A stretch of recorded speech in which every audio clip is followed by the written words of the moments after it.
Please state your name for the record. My name is Mercy Mutisya and I'm an actor and a writer based in Nairobi, Kenya. Thank you. Question number 1.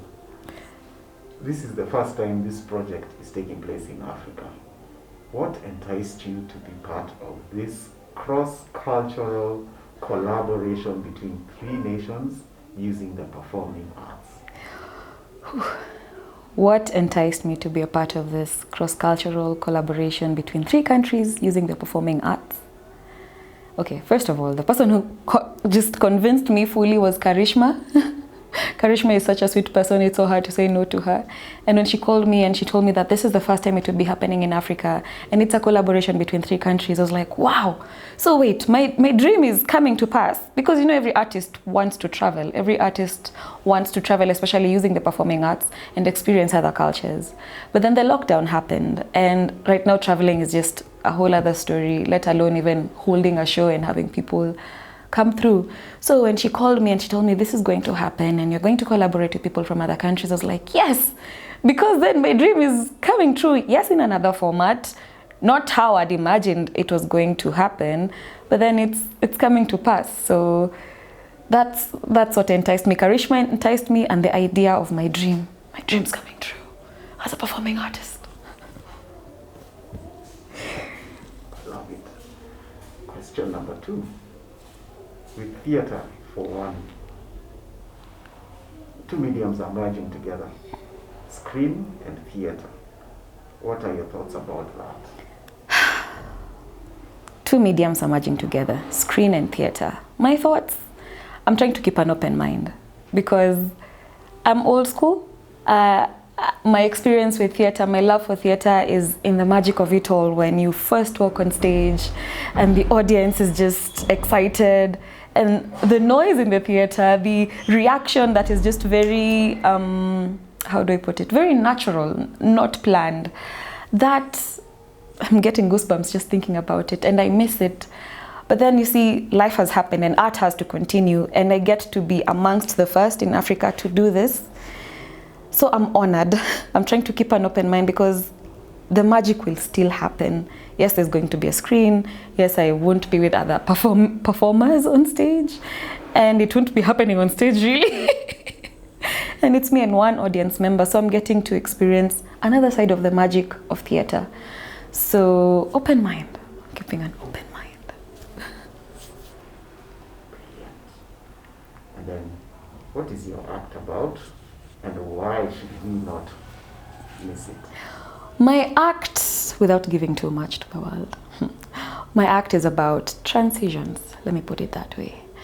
It's a little bit of dark humor. There's like a lot of dark humor. I was laughing with my director the other day because we were like, are we traumatized? Are we using our trauma to just make sure art is fun and funny? Is that what we are doing right now? Because it's a personal story.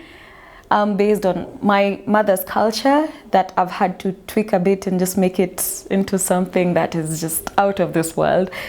Why should you not miss it? Because I don't think anyone has done it before. Okay, there's nothing new under the sun, but I don't think that story has been told before. And I am so excited to perform it, 1, and 2, for people to experience that side of the world, that culture, and just how crazy and absurd it is. So I can't wait to go crazy. And probably scare a few people. Ooh. Yeah. Thank you for that. Then, according to you, what is the Kenyan theatre scene like? And what changes would you want to see in it? The Kenyan theatre. The Kenyan theatre is, it's just like the Kenyan spirit, resilient. The spirit of the Kenyan theatre is that theatre will never die. From primary school to high school, there's usually an excitement around the drama festivals. And despite everything that has happened, you find people are taking it even on the social media platforms and they're doing what we do in front of an audience member. So right now I know there are musicals that people are planning. They started planning in 2019, but then life happened and they're not giving up. we're changing it into radio drama because either way, the show must go on. So there's so much resilience and such a hunger to tell our stories, such a passion to tell Kenyan stories in the theatre scene. The changes I'd like made, honestly, we need more theatre halls in our country, not just in Nairobi, outside of Nairobi, because I find that the stories are in the rural areas and they're like really crazy, magical stories that happen there, and people love stories. Storytelling is part of the Kenyan culture. For us to bond, we have to tell each other stories. Like there's no way around it. We can't just bond over work. In Kenya, you walk into a meeting, and when you go directly into the meeting, people think there's a problem. So first we have to make stories, and then we go into the meeting, you know. So the changes, the one major change I'd want in our country is that for it not just to happen in Nairobi, but also in Mombasa, in Thika, in Makueni, in Wajir, in Turkana, just all over, let it spread out. That would be like a dream come true.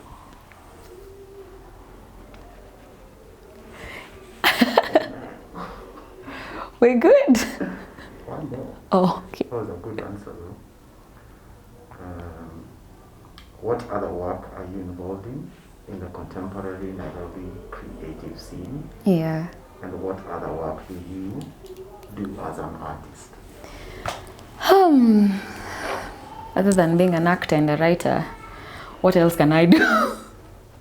I write for TV. I write films. Yeah, I'm also a screen actor, so that's what I do.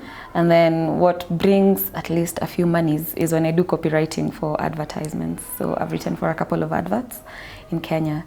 So yeah, I think I am really immersed in the creative world. There's nothing else that I do, just acting, writing, and giving people the gift of my creative, crazy mind. Yeah. I wish I could sell things though, like shoes. Like if I could imagine a shoe and like let it pop out of my forehead and then I like sell that would be crazy. But then I can't do that, so I just have to like come up with stories and lie to people to make a living. Yeah, that's my life. Woo-hoo! A win for education. Not hear about anything else you'd like to add? No, just that I'm really looking forward to this.